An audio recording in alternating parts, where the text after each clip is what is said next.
Hello and a warm welcome to the program. I'm Melinda Kinlami. Our focus is on the Northwest today, but first, our top story. Justice Binta Nyako of the Federal High Court in Abuja has fixed June the 27th for judgment in Senator Natasha Akpoti-Uduaghan's suit challenging her suspension by the Senate. Her suspension stems from allegations of misconduct which Senator Akpoti-Uduaghan claims are based on bias from a party involved in the matter. She named the Senate, the President of the Senate, Senator Godswill Akpabio, and Senator Neda Mwase as defendants. During yesterday's hearings, her counsel, Jubrin Otupeta SAN, informed the court that all necessary documents had been filed. However, counsels for the Senate and the Senate President raised a motion alleging disobedience of a prior court order by the suspended senator, citing a satirical apology letter posted on her Facebook page and published in some national dailies.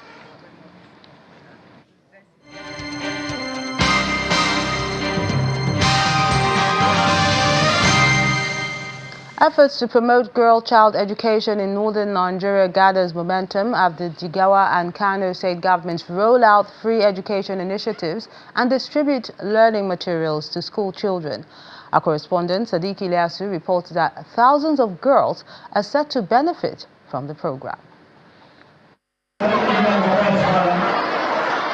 Female students from across the 27 local government areas of Jigawa State gathered at the government secondary school in Jahun to receive free school uniforms donated by the state government. The state government has announced free education for girls from basic schooling to the highest level in a move to empower the girl child through knowledge. We are distributing about 30,000 pieces of school uniform to our students. In addition to that, we are also distributing sporting materials to assist the students in their supporting activities. This is in line with our policy of free girls' child education in Jigawa State. It is a policy in Jigawa State that the education of girls' child right from primary school to the university is going to be free of charge. Governor Umar Ramadi interacted with residents of Garki local government and commissioned a center of excellence for technical and vocational training as part of efforts to boost skills development.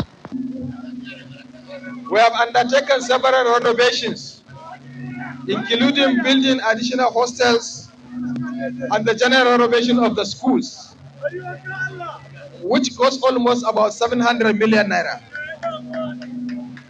Again, in our effort to turn the school as a vocational and technical education center, we have recently awarded a contract for the construction of workshop to the cost of more than 600 million naira. Media expert and mother Hajia Amina Dogonyaro shared her perspective on how the policy is already impacting the lives of young girls. She's very interested in women, especially the girl child. The school that you opened today is predominantly going to be occupied by girls and ladies. He pays school fees for them. He also pays jam for them. And he makes sure he goes the extra mile to train the teachers so as they are very conversant with what they do. Your Excellency. Meanwhile, in neighboring Kano State, Governor Abba Yusuf flagged off the distribution of instructional materials to schools across 44 local government areas of the state. I am further to reiterate that this second phase of the distribution of instructional materials is just one of many steps we will take to improve our schools and empower our students.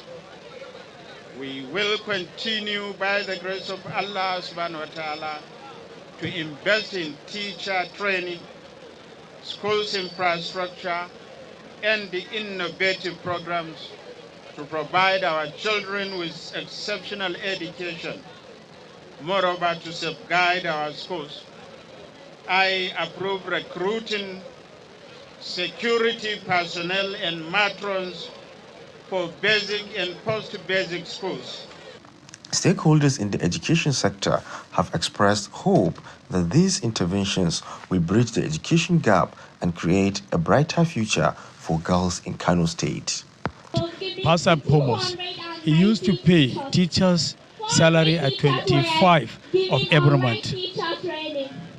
He recruited more teachers, and also he renovate and construct new classrooms for conducive atmosphere for learning, improvising instructional materials for effective teaching and learning, and above all, he declared state of emergency in Kano State to ensure quality education delivery in Kano State. Enrollment increased to almost 25% now from his coming as a Kano State government to now.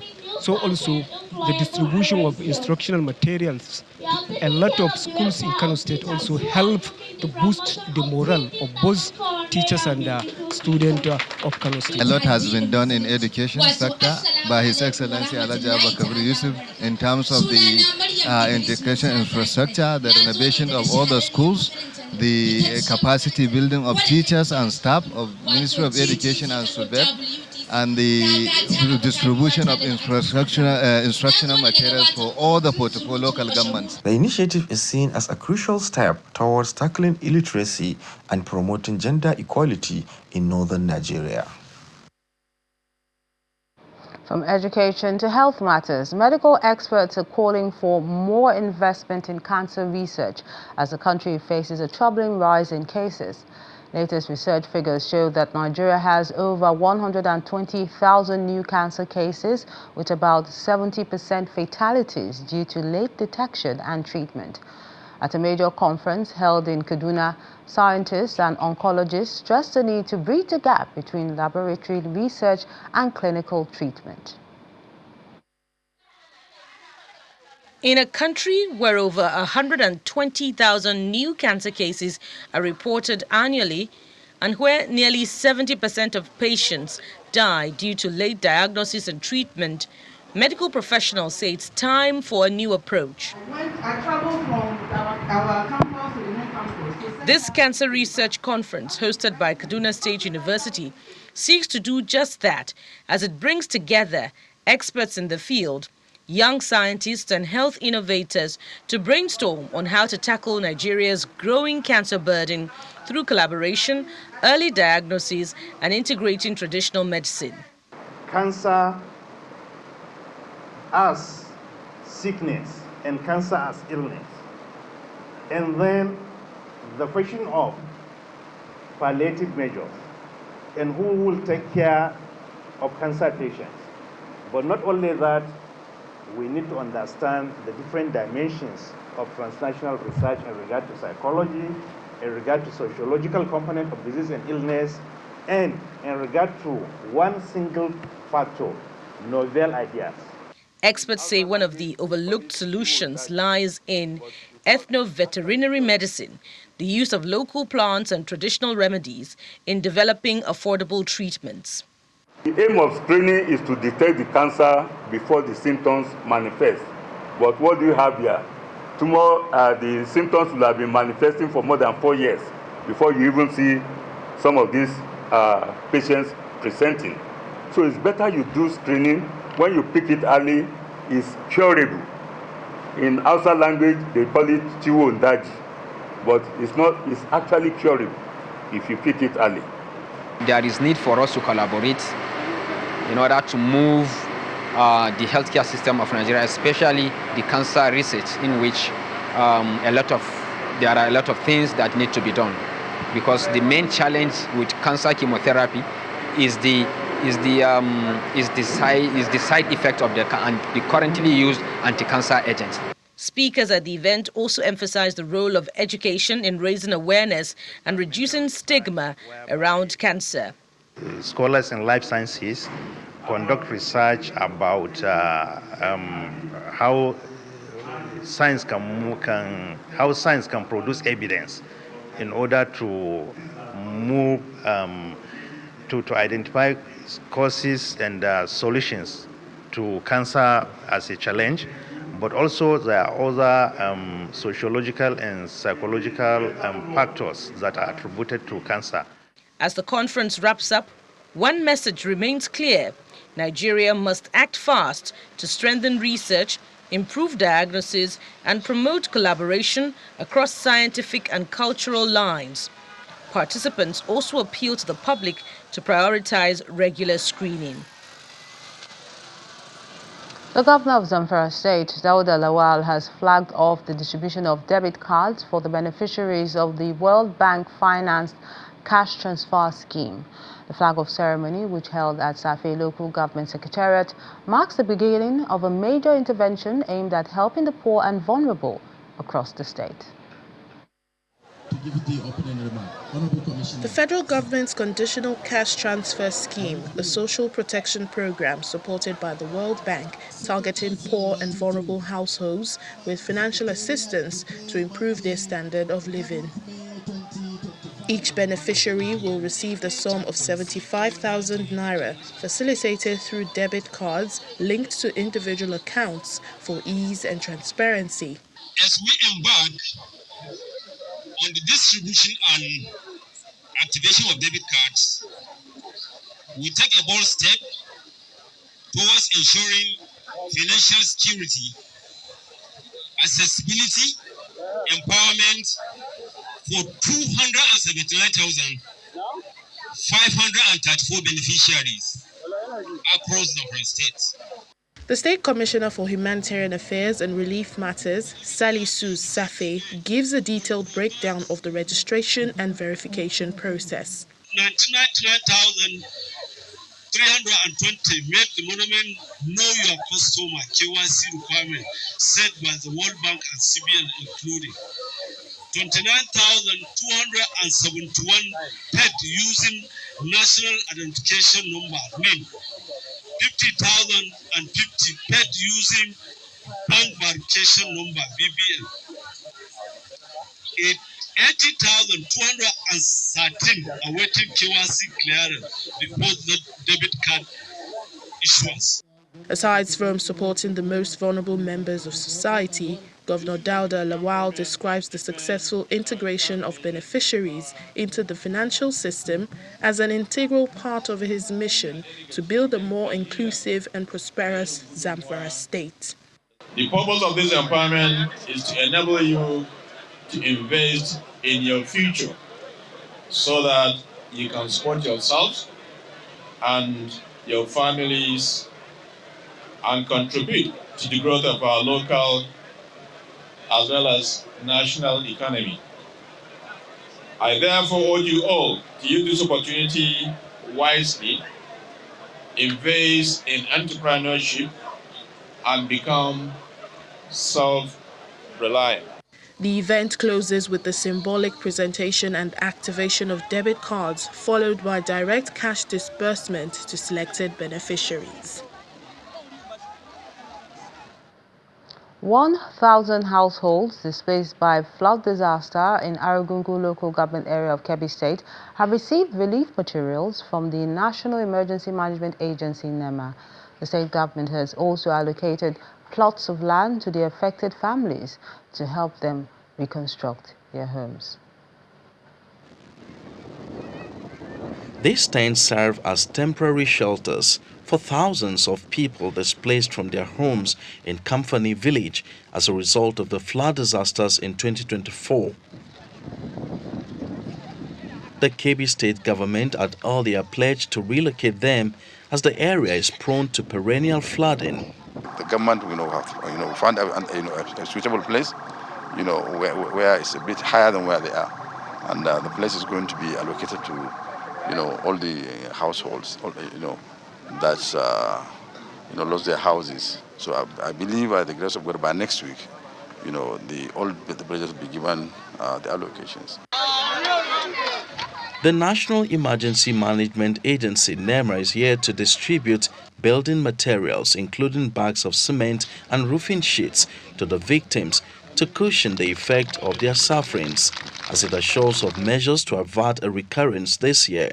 SEMA, NOAA, local governments concerned, Splash Spot, we are all working hand in order to have a community-based early warning system where before it happens, we know the hazard that will bring that will clear the hazard. Where we cannot clear the hazard, then we prepare ourselves so that when it happens, we act effectively and efficiently to save lives and properties. Let me express our profound gratitude to the Director General, National Emergency Management Agency, and by extension the federal government, ably led by President Bola Ahmed Tinubu, for quick response whenever we have disasters in Kebbi State. The state government has provided land, financial assistance to the victims so that they can use this material to build a habitable place, not necessarily to build a full-fledged house, but to have somewhere to lay your heads on. Determined to ameliorate the sufferings of the people, the Kebbi State Emergency Management Agency has also distributed food palliatives to victims of the recent bandit attacks by the Lakurawa group in Augi local government area. With a population of about 4.6 million people, Kano metropolis generates approximately 3,100 tons of refuse daily. However, the agency responsible for sanitation and solid waste management can only evacuate 36% of the generated dirt, leaving a lot of field for private collectors and recyclers. Our correspondent, Abubakar Saliu, examines the situation in this special report.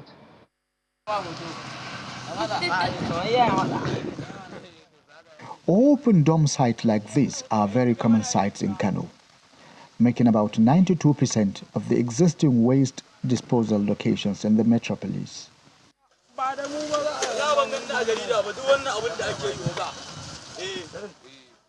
Though often seen as an eyesore and danger to the environment, yet it offers opportunities for these youth to scavenge for recyclables to make a living.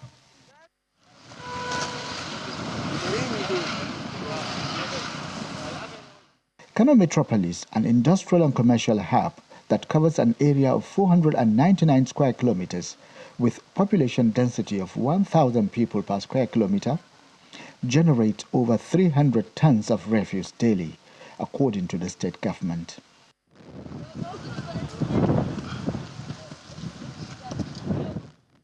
Though private collectors play a role in waste management in Kano Metropolis, the responsibility of waste collection and disposal in the state lies with the Kano State Refuse Management and Sanitation Board. We will appreciate government's intervention in regulating our activities. If government steps in, our youth will be gainfully employed and the economy will improve. With modern recycling machines, our jobs will be easier and faster. However, to effectively manage waste in Kano, the board is constrained by the paucity of funds, inadequate working tools, and a growing population. These are enormous because before the onset of this administration, the Refuse Management and Sanitation Board is not even in existence. It was scrapped by the previous administration. Before it was handed over to a company, Cape Gate. Later, the Cape Gate could not even handle the operations of the waste management operations effectively. So the government has to terminate that concession and handed over the agency back to the ministry. Polythene and plastic materials constitute 70% of the waste being generated in Kano Metropolis. Hence, the need for functional plastic recycling plants. Plastic recycling plants. It is also a very big, massive plant that is situated at Orebaba with so many recycling machines. So we have even engaged a partner that we are partnering with so that we can revive that plastic recycling plant so that we can continue to operate. The Kano Information Commissioner outlines measures being put in place to ensure coordinated private sector participation in solid waste management in the state. Just recently, the Kano State government has launched a policy on environment and climate change. And recently, if you've observed, you've seen the Honorable Commissioner for Environment and Climate Change has been having a serious meeting, which many people have actually indicated interest to invest in that. Experts believe that effective refuse management will not only keep the environment clean and healthy, but also ensure the transformation of waste to wealth. Abubakar Salihu, Channels Television News. As Nigeria continues to grapple with the farmer-herder clashes and growing food insecurity, experts and policymakers are drawing attention to the restoration of rangelands. The Center for Dryland Agriculture at the Bayero University, Kano, has hosted its 5th International Dryland Conference, calling for bold policy reforms, inclusive action, and more investment to secure and promote sustainable agriculture. Our correspondent, Nanchin Vincent, has this report. Partners and the private sector. Stakeholders from across the globe gather in Kano State, northwest Nigeria, for the 5th International Dryland Conference, which is on an urgent mission: reviving rangelands, empowering pastoralists, and securing food systems. Organized by the Center for Dryland Agriculture at Bayero University, Kano, the conference brings together government officials, researchers, and international development partners to tackle the root causes of environmental degradation, food insecurity, and the persistent farmer-herder conflicts. The grazing reserves have been digitized and infrastructures mapped out, and they are going to be resuscitated. And in demonstration of that, they already launched the livestock village at the Wase Grazing Reserve in Plateau State last week.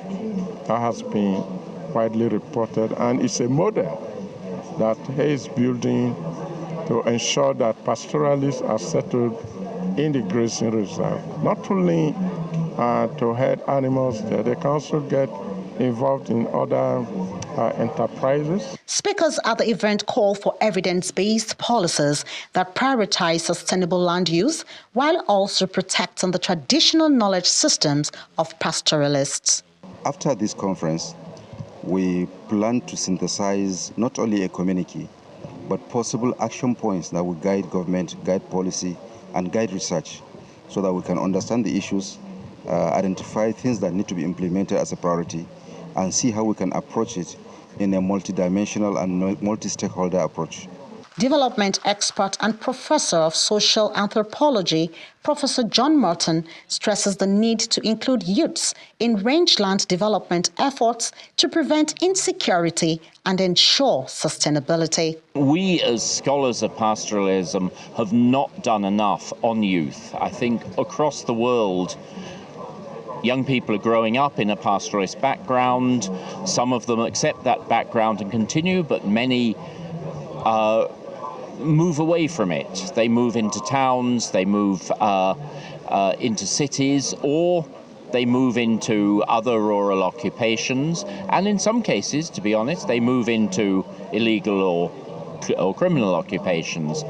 We have to think, what is it that youth from a pastoralist background want? Do they want to stay in pastoralism? And what sort of things would encourage them to stay in pastoralism? And I think making pastoralism a profession, which would involve formalizing some of the economic functions around it and also making it a more information-informed profession, would be very helpful. Young people would be more likely to stay in pastoralism if we gave them the tools, and some of those are digital tools. In the communique issued at the end of the conference, participants urged governments to implement comprehensive legal frameworks that protect the rights and resources of pastoralists, emphasizing inclusivity, data-driven planning, and policy actions rooted in traditional knowledge. From Kano Commercial City, Nanchin Vincent, Channels Television News.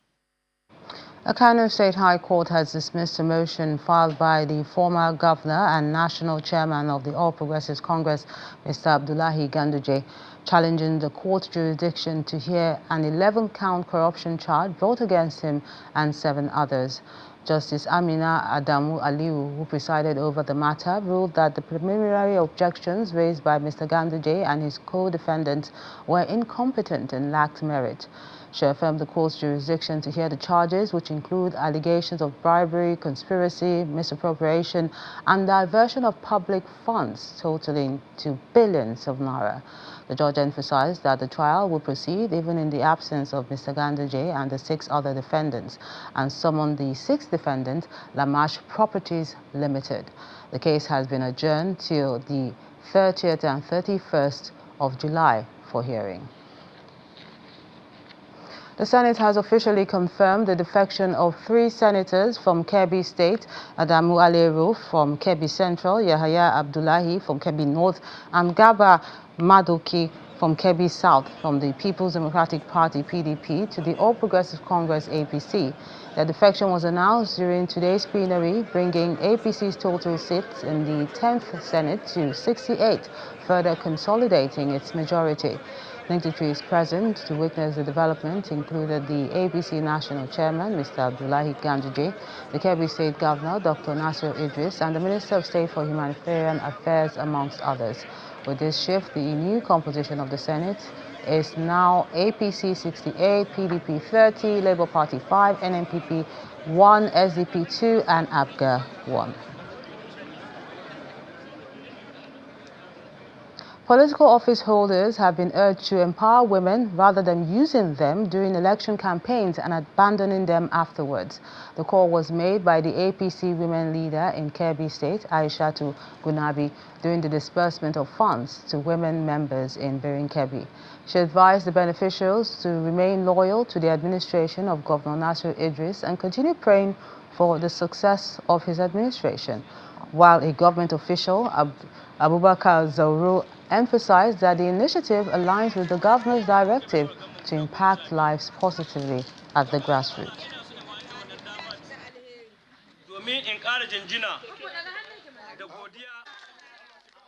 That's the program today. Thank you so much for watching. I'm Melinda Akinwami.